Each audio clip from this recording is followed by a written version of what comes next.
Holocaust Museum, LA. Thank you for joining us today for our Latkes and Lights celebration with Chef Akasha Richmond and survivor Gabriella Karin. For those of you who aren't familiar with Holocaust Museum, LA, we are actually the first Holocaust museum in the United States founded by survivors in 1961 who wanted to create a safe space where they could remember their family members who perished in the Holocaust and display their precious artifacts. And we continue to honor their wishes by providing free Holocaust education to students and visitors from all over the world to commemorate, educate, and inspire.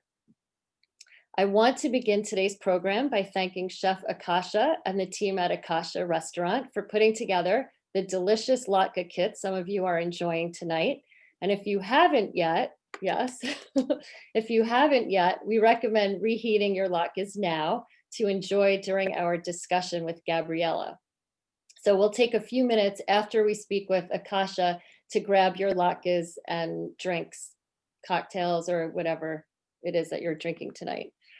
So I also would like to acknowledge we have some board members with us tonight. I see our board chair, Michelle Gold. Michelle, can you wave?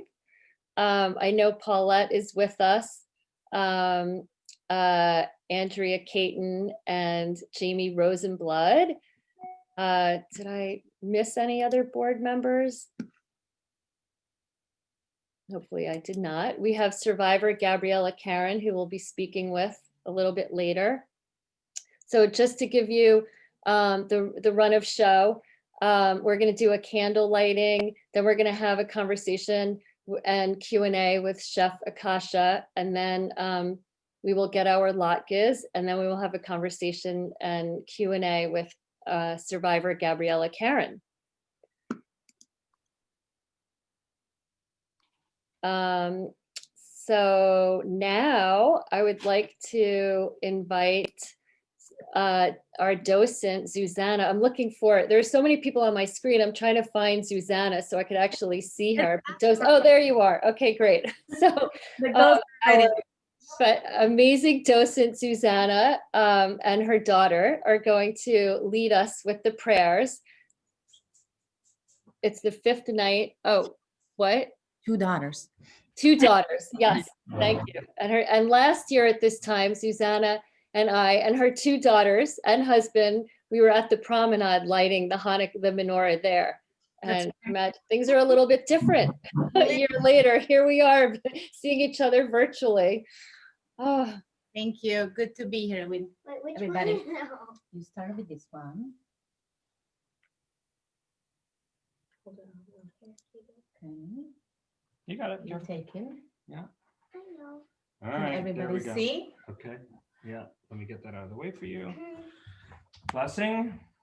Okay. Come on. 1, 2, 3. Baruch atah Adonai Eloheinu melech haolam asher kiddushanu b'mitzvotav v'tzivanu lehadlik ner shel Hanukkah. Baruch atah Adonai Eloheinu melech haolam she'asa nisim lavotenu bayamim hahem bazman hazeh. Amen. Amen. thank you. That was beautiful. Thanks, guys. Oh, no. It is now my pleasure to welcome Chef Akasha Richmond. Akasha is well known in the Los Angeles food community and established herself as a celebrated culinary talent. She opened her first concept, Akasha, in 2008.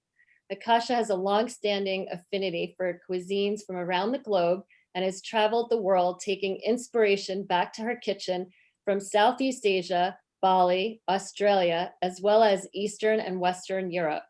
Chef Akasha is also the author of Hollywood Dish, more than 150 delicious, healthy recipes from Hollywood's chef to the stars. If you have any questions for Akasha, please leave them in the chat box and we'll do our best to answer all of them. Welcome, Akasha. Okay, now I'm trying to find where you are. Okay, there you are up on my screen. Okay. So first, I'd just like to ask you to tell us a little bit about your culinary journey. Well, I grew up with a mom that was a great cook and two grandmothers. One was American, one was Russian, that both cooked a lot and cooked for the holidays. And cooking was my hobby.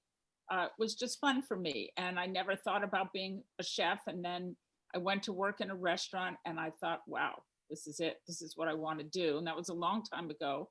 And started my career as a private chef, cooking for people, keeping them healthy, going on rock and roll tours, doing some traveling with people, working in their homes, delivering food. And that went on for a long time. And then I started catering parties and, lots of holiday parties and Hanukkah parties and Rosh Hashanah dinners and, all kinds of occasions. And then we opened Akasha in 2008. And when we opened Akasha, we kept the catering company, we kept catering, but we opened Akasha in February. And the first year on Passover, I thought we should do a Seder. And I don't know if anyone will come, but if we don't do a Seder, we're going to have 2 very slow nights at the restaurant. And we sold out of the Seder like in 2 weeks. And so that started it. And then the following fall, we thought, well, we should do Rosh Hashanah. And I thought, we'll be slow if we don't. But it wasn't my only motivation that we'd be slow, but I thought it was a good idea. And again, every night, a couple hundred people, the whole block would be dead and we'd be packed. So Hanukkah came along and I had once been invited to a Latkes and Latkes party. And I thought that was really cute. I never went to the party, but I liked the party and I liked the idea. So we started this tradition of 8 nights of Latkes and Latkes, which again was always a very busy time for us. Those years where Christmas and Hanukkah collided, or there was one year where Thanksgiving and Hanukkah collided, that was rough. But so this year, of course, we can't have anyone dine in the restaurant. We can't have anyone dine on the patios. And, we usually cater maybe 2 or 3 Hanukkah parties. We'll sell some latkes to go, but not like this year. This was crazy. We have not stopped with the brisket and the latkes, and it's a lot of work.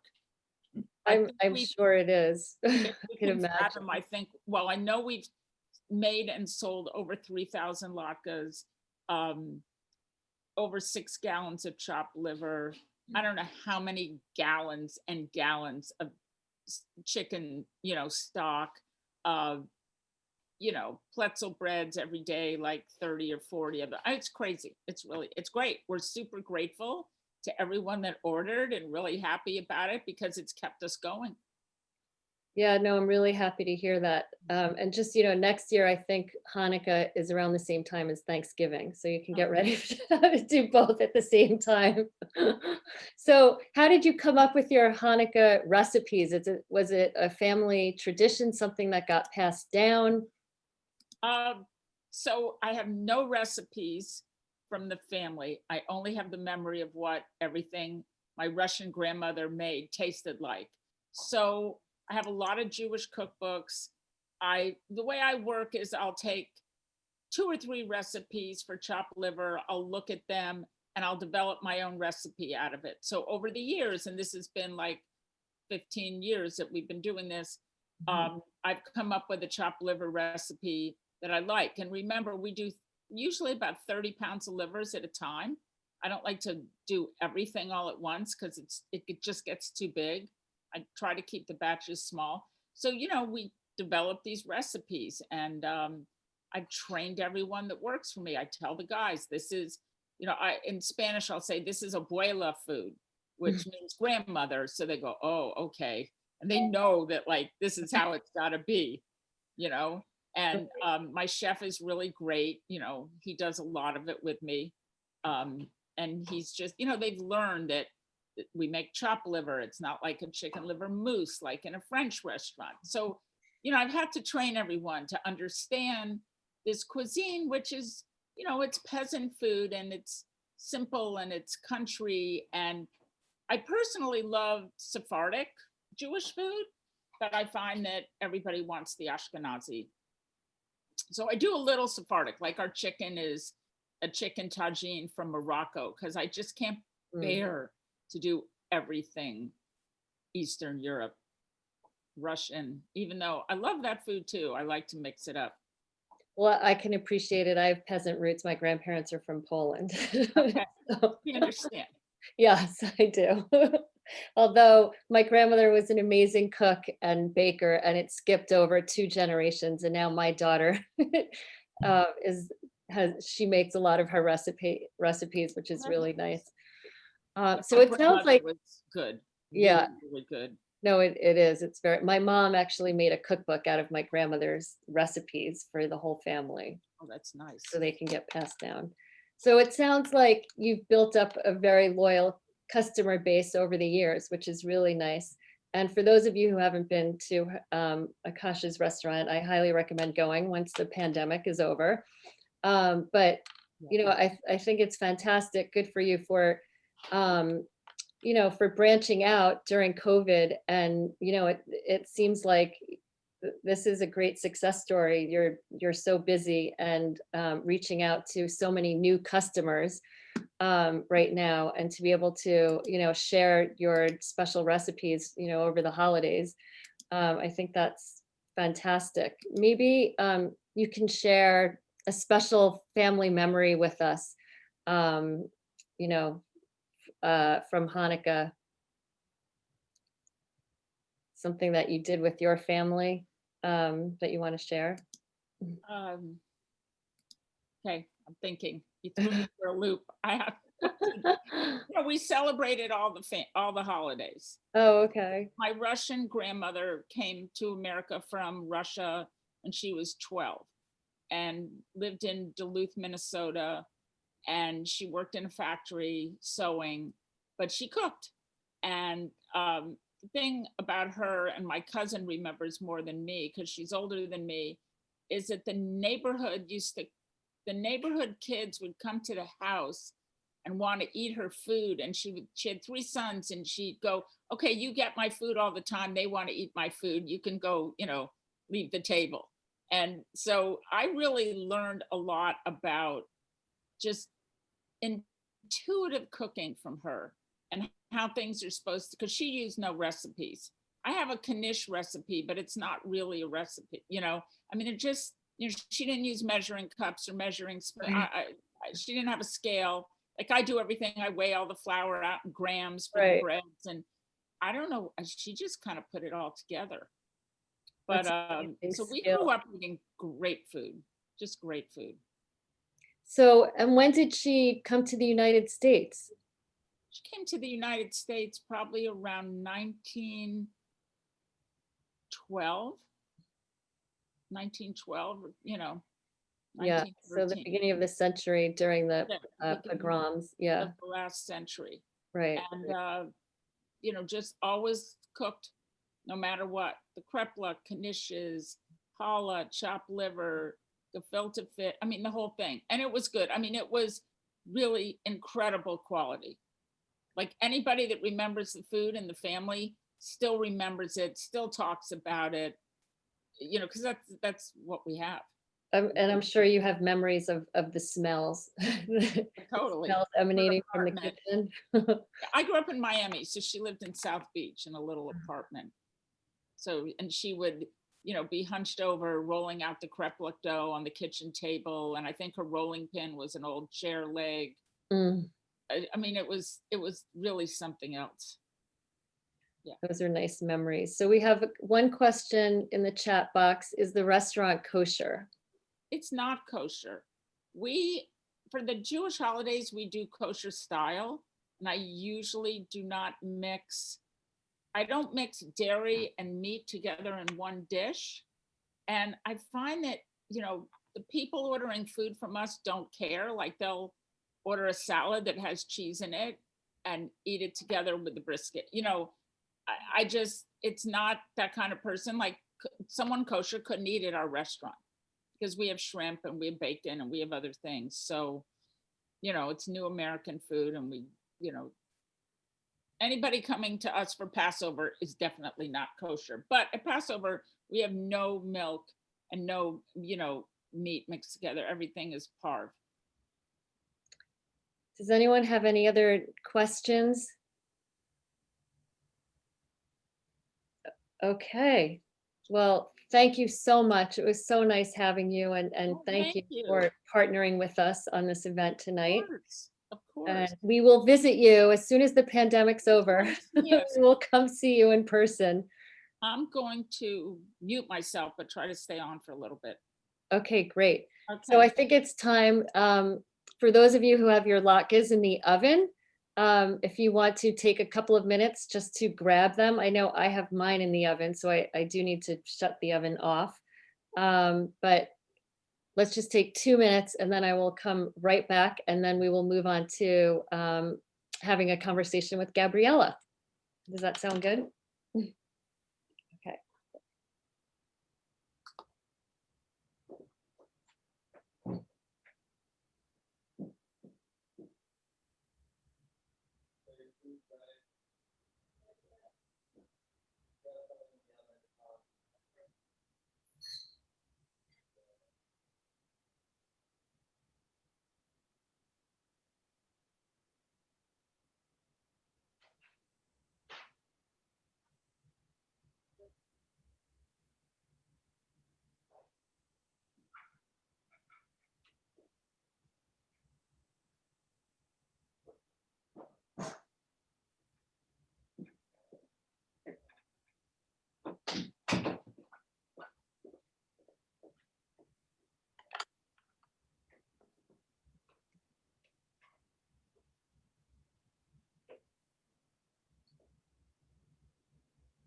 I have to tell on my family. We have no more latkes left. Ate all of them? Wait, I picked them up yesterday and they all disappeared. They disappeared? That is so funny. One by one. Mm. Oh, they are yummy.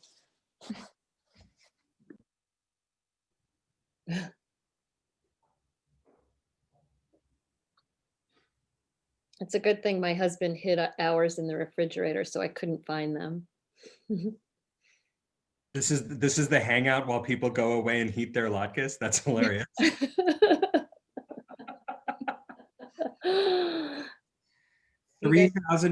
3,000 pounds of chopped liver. Isn't that crazy? Yeah. That's incredible. I think it's No, 3,000 latkes and some crazy pounds of chopped liver, but 3,000 latkes is still crazy. The next time John asks in a meeting, what am I, chopped liver? I think I'm gonna have to ask him to specify the tonnage.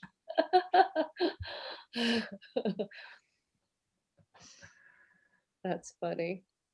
Akasha's still there. We do have, Susanna had a question for you. She is not, I don't think, but Janice, who works with Akasha, is, and I will share the question with her and we can get you an answer. Thank you. So, okay, why don't we get started then? I think I see everyone back. Yeah. Okay, I hope everyone's enjoying their latkes. It is now my honor to welcome survivor Gabriella Karin, a beloved member of our survivor community. Gabriella was born in Bratislava, Czechoslovakia in 1930. Gabriella and her family were forced into hiding during the Nazi occupation until they were liberated by the Russian army. Gabriella is also Holocaust educator, acclaimed sculptor, and now author. Gabriella just published her memoir, which we will link for you in the chat box. Welcome, Gabriella. Can you wave to everyone so they can see where you are? Ready? Yes, we can see you and hear you. So I'm gonna first start by asking you your motto. Hitler did not get my body and he will not get my soul. It's very powerful. When did you start living by this? Very, very early after the war. I remember standing by the railroad station. We went to look for familiar faces to come home from the camps. And looking, people looked like skeletons. I was not 15 yet. I was 14 and a half. And I was thinking in myself, how can I live a normal life after what I went through, what I see here today? Is it possible? And this is when I decided that Hitler didn't get my body and he will not get my soul. I will smile and I will be happy. And I am. You're truly an inspiration, Gabriella. And now here we are 75 years later, and it's during a pandemic. And when the pandemic started, I'll never forget, you told Michelle, actually, that your skin has never looked better because the air was so clean. And it was beautiful out, and you were busy creating art, working on your jewelry and being creative. And then you decided to write a memoir. So you spent, oh, let's show us your jewelry. The butterfly. Gabriella's famous for her butterflies, and we sell them at the museum. So you wrote a memoir, and it took you 2 months? 2 months. Amazing. That's it. So do you want to tell us about your book? Sure. I'm happy to. Well, when we were in Auschwitz on commemoration of the liberation of 75 years, I was there with my grandson. And a long flight and spending a week together, he asked me a million of questions about my family, every single one. Tell me your mother, siblings. Everyone and his family he wanted to know. Then my father's side. And he listened, he knew my story, but he didn't know these details. He is actually 30-year-old now. And he heard other survivors speaking there. And he said, you know, you should write it down. It will be lost after you are gone. I didn't even take it seriously. Maybe why? That very shortly after the pandemic started.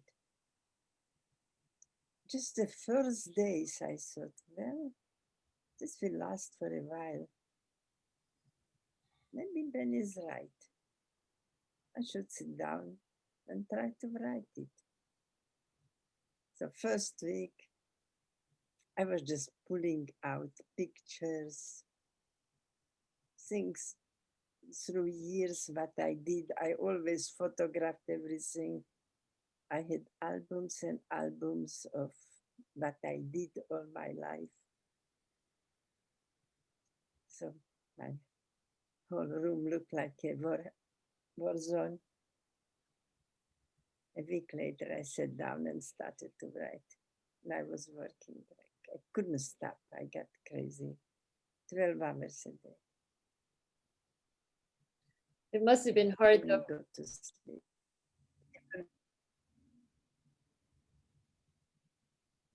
I think you just froze. I was just Okay. going to say it Couldn't must hear you.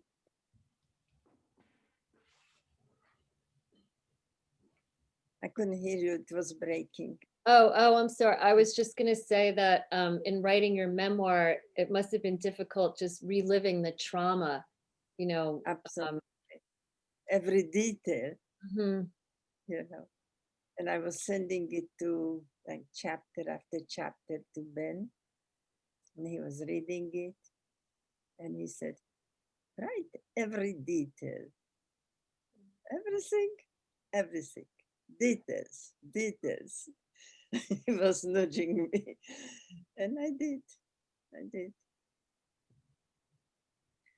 Well, thank you for that because it is important to write your story down. And we shared it in the link. So if anyone would like to buy Gabriella's book, and I know that she'd be happy to sign it and you can arrange that with her. We should add also to the chat box Gabriella's email address. Yeah, it's on my website actually, Oh, okay. GabriellaKarin.com. She is 90 years old. You would never guess. Right. I'm sending the books to me from my website, and so I can sign them.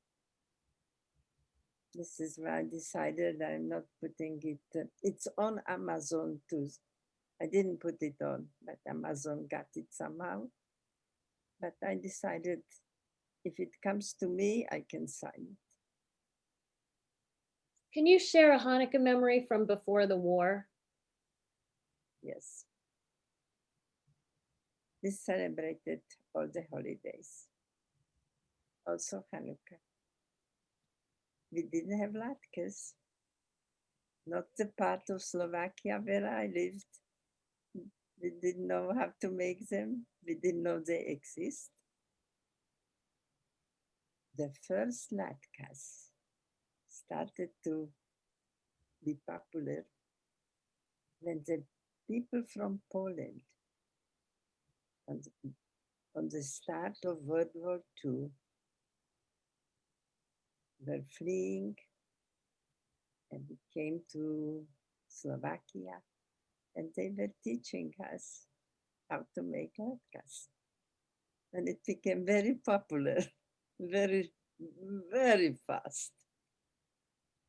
Interesting that maybe some other parts of Slovakia they had latkes, but we have only the sukvaniot, the little donuts without the hole, with jam inside. And they were delicious. So this was for us Hanukkah. And we celebrated my parents were not religious, but my grandma, she lived with us and she was religious. And she raised me because my mom was working. And I learned a lot of things from her. All the handwork, whatever I touch and do, she taught me. I was 4 sitting by a sewing machine. My father was anxious. She will sew her fingers. I didn't saw my fingers when I was 4, but I saw my fingers through when I was got my already a license as a fashion designer, age 17. You started at a young age.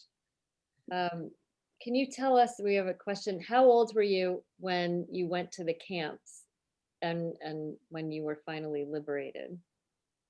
Okay, I was not in a camp. I was 3 years in a convent. The first years I was in the boarding school, hidden. I had false papers that I'm a Christian girl. My name was not my name. My birthday wasn't my birthday. I was a different person on papers. I didn't make friends. I was afraid if I will make friends, I will take them, tell them who I really am, and I will betray myself. So I just stayed quiet and cried myself to sleep every night. And then a year later, when my mother came and she saw my cried out eyes, my skinny face, she decided for night she will take me wherever she is, and in morning I will try to come to school. This I did for next 2 years. This is when Germany occupied Slovakia. Before the all deportation was done by Slovaks, not by Germans. Slovaks were anti-Semitic enough to do all the dirty work. So in 1944, Germany occupied Slovakia, and we had to go in complete hiding. My mother was very well informed. My mother joined the resistance. So she knew that Germany will come to Slovakia. So we went in hiding, and we were just like 3 or 4 days hidden when Germany occupied. And we were hidden 9 months. And a gentleman named Karol Blanar, a 25-year young lawyer, had it in his heart to hide 8 people for 9 months. And if you can imagine yourself for 9 months sitting on a chair, not be able to move around, not be able to speak, the only thing what I could do is to read. And I was reading 14 hours a day. And Karol Blanar couldn't bring me books for a young girl. I was 13 at this time. He brought me history books, Dostoevsky, Tolstoy, heavy books to read for a 13-year-old. And I was reading just what I got into my hands. And you know what happened? After liberation, I made a test and I jumped a grade. I learned so much with reading. And that was to tell you, everything can be taken away from you, even the clothes you wear. But nobody can take away from you what you have in your head. Just put good stuff in it. That's good advice. Yours until you leave. A couple of questions. Were you and your family shocked by how anti-Semitic the Slovaks were? Or had you experienced anti-Semitism Oh, if I explain. before that? Well, when I was about 11, I visited my grandmother. She was out of town, hidden by Carol Branagh parents. It was very dangerous to go on train. I got sick one day, and my uncle on a bike came to pick me up. It was about 60 miles. I was sitting in the back of the bike, and he came on side roads to Bratislava. It was full with people, on streets, everywhere. We could not cross with the bike. We were walking, and suddenly a German, full uniform, grabbed me. I got so scared. My uncle didn't wait a second, grabbed my shoulders, pulled me out of his hand, and between the legs of the people, I disappeared in the crowd. What year was that when that happened? This was in 1941. 1935? No, 1941. Oh, 41. Okay. Yeah. 1941. Before the war, Czechoslovakia was the only democratic country. President Masaryk, when he became the president, he announced Jews will be equal citizens to everyone. They adorn him. Then 39 changed everything. People were anti-Semitic, but they didn't do anything about it, just talk. They didn't like Jewish people. This is why Slovak in Slovakia could do all the deportation themselves. It was the only country where they did it without the Germans. Actually, the government paid for every person who, besides the men in the family, he said the Germans wanted the men for work. He said, if you take men, take the family. So he paid 500 kron for every person. With a promise, Jewish people will not return. From 60,000 deported, 230 people returned. And you went back home years later. Do you remember your feelings and thoughts when you returned for the first time? I do. And I thought I will never go back. We didn't like it.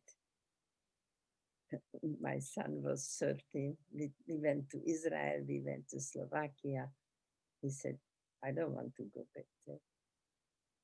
After the visit, said, even the grass is not green here. This was his 13-year-old remark. But it's changed. Today it's a democratic country, and I was back many, many times. Almost yearly, I was invited to speak. They like my story because I am saying that a person, a Slovak, saved my life. They want to hear that, right? I'm just telling the truth. The best kind of revenge, going back and speaking to young people there. Yeah. Right? So I was invited by the president. They wanted me to the National Theater. I was speaking. Jordana came with me. That must have been a very special trip. Yes. We have a question. What book was your favorite, most influential book during this time? That's from Jennifer Good. Do you mean when she was reading during the war, when she was in hiding? Yeah, exactly. When you're saying you're reading Tolstoy, what book was the one that stood out the most? I don't remember exactly the titles of the books I was reading. I just know that what influenced me a lot was the wars. And I saw every war was finished one day. And this gave me hope that this will be finished one day too. They don't last forever. So in my kid's mind, I decided everything has beginning and end. This will too. Like the pandemic. This will finish one day. It just depends how long it lasts. Speaking of the pandemic, what kind of advice can you give to, there are a lot of people who are, scared and lonely. What would you tell them? It will be over. Birds go, does all kind of things to us, you know. Even other sicknesses that influence the world, you know, during not our lifetime, before a lot of people died. So this will be over. I believe now we will have the vaccine faster than anything. Everything took years and years to develop. They worked so hard, our scientists, to get things done. Should be thankful for them. Okay, I'm just looking to see if there are any more questions in the chat room. And did I miss any? Alicia wants to know how you found someone to hide your family. I didn't get it. Can you? Oh, how you found somebody to hide your family. Carol Blanard was boyfriend of my aunt. They lived in an only house in Slovakia, in the democratic Czechoslovakia, that in the bylaws of the house was written, no Jew can live in this house. So Carol Blanard apartment was in this house. My mother knew that Germany will occupy Slovakia. She managed to rent a next door apartment of Carol Blanard's. And we were there 4 days. Since the manager in the building where my father had the store, in the back we lived in the warehouse. She knew that Carol Blanard will be able to contact us. She put a paper under the door where she wrote that at night they came, they wanted to take us away, and they didn't find us. They took pictures from the wall so they can recognize us. So Carol Blanard came to tell us something is going on. don't go out. So my mother asked, oh, the man who rented us the apartment figured out they might be Jewish. He came and he said, you don't move out right away. I'm going to the authorities to tell them that you are Jewish. He figured it out because we just rented it. And so we asked Carol Leonard if he would take us. And he said, sure, come over. So it was just like next door. We just have to move over. And we didn't have nothing, just clothes.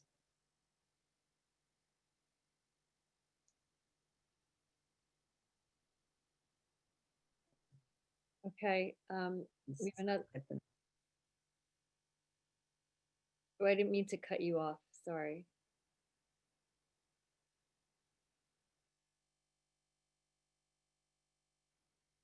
Gabriella? Yeah. Oh, do you still, I wasn't sure if you were still talking, sorry. We have another question, this is a really good one. What is your experience living through other genocides since the Holocaust? And what do you think we should do to stop genocides from happening? This is a very sad part for mankind that something like this could happen again and again and again.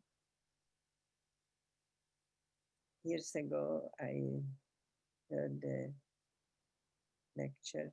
She said that there are 43 genocide after Holocaust. The number might have changed in the meantime. It was a couple of years ago. It's just even hard to imagine. I met people from all over the world, talked to them about it, telling me their stories. Cannot even express how deeply it touched me. And I'm sure you feel the same way.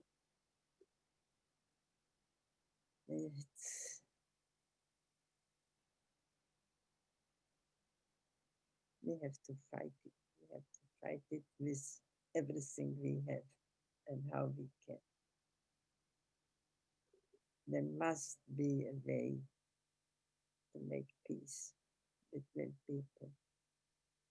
And as I always say, it doesn't matter what color skin you have, what color eyes you have, what color hair you have. We are all the same people. And we don't have to love everybody, but respect. Respect every person in this world. We all have the right to be here.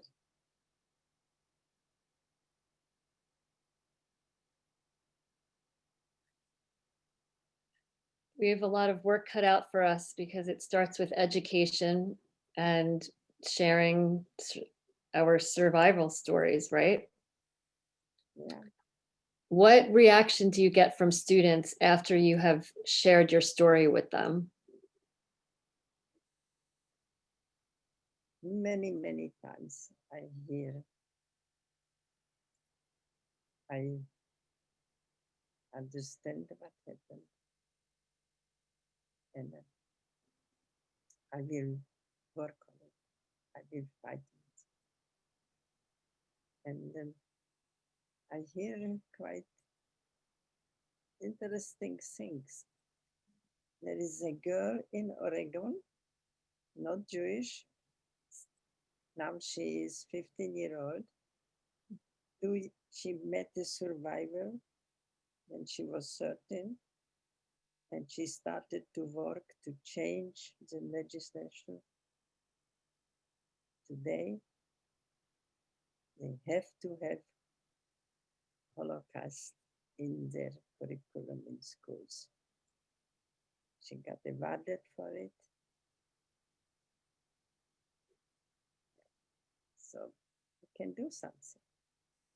Education, education, that's all we can do. And Oregon is just one of 15 states that requires Holocaust education. Yes. That's very important.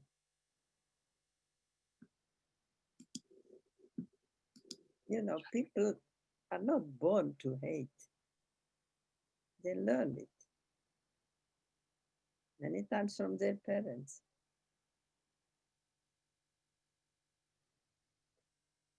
I've seen the students react to Gabriella when she speaks, and many of them say, you know, when they go back to their communities, you know, they now have the courage to stand up if they see something wrong, and they wouldn't have before hearing Gabriella's story. Yes.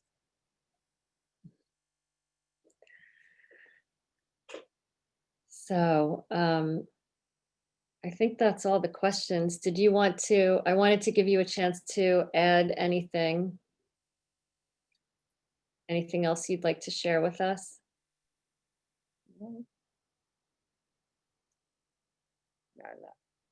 I show my feelings in art. I have a lot of sculpture about Holocaust. I cannot stop doing it. I do sometimes in between loving a mother and a child or a loving couple. But then I go back again. I get again an idea about Holocaust. Even today, I cannot stop. I And saw Ga- everything, but I don't. Yes. As you can see, she keeps very busy, and her house is like an art gallery. Tons of beautiful art. She keeps busy, whether it's creating art or writing a memoir. And we did a book talk last month, and so we'll share with everyone the link to our YouTube site so you could watch her book talk. Well, thank you, Gabriella. Yeah, I very, always very love talking to you. Thank you for joining us tonight. Did everybody put their latkes in the oven? Because I did. I think so. Think it will burn. Maybe we should take it out. My house smells so good right now. I do want to thank our communications manager, Wendy. Thank you, Wendy, for planning tonight's event and organizing, coming up with the idea. Everybody for joining. Fantastic. Thank you. And we had a lot more people than we thought we were going to have. We got a good crowd. So thank you, everyone, for taking the time and for joining us. And we have a couple of events coming up that I just wanted to share. We have another one tomorrow, December 15th at 4 p.m. Our Inside the Acid Free Box, a behind the scenes look at stories from the Kindertransport. And on Wednesday, December 16th at 11 a.m., we have a talk with Adam Milstein on defining anti-Semitism. And you can find all the information about our events on our website, holocaustmuseumla.org. Hope to see everyone soon. Happy Hanukkah, everyone. Happy 5th night of Hanukkah.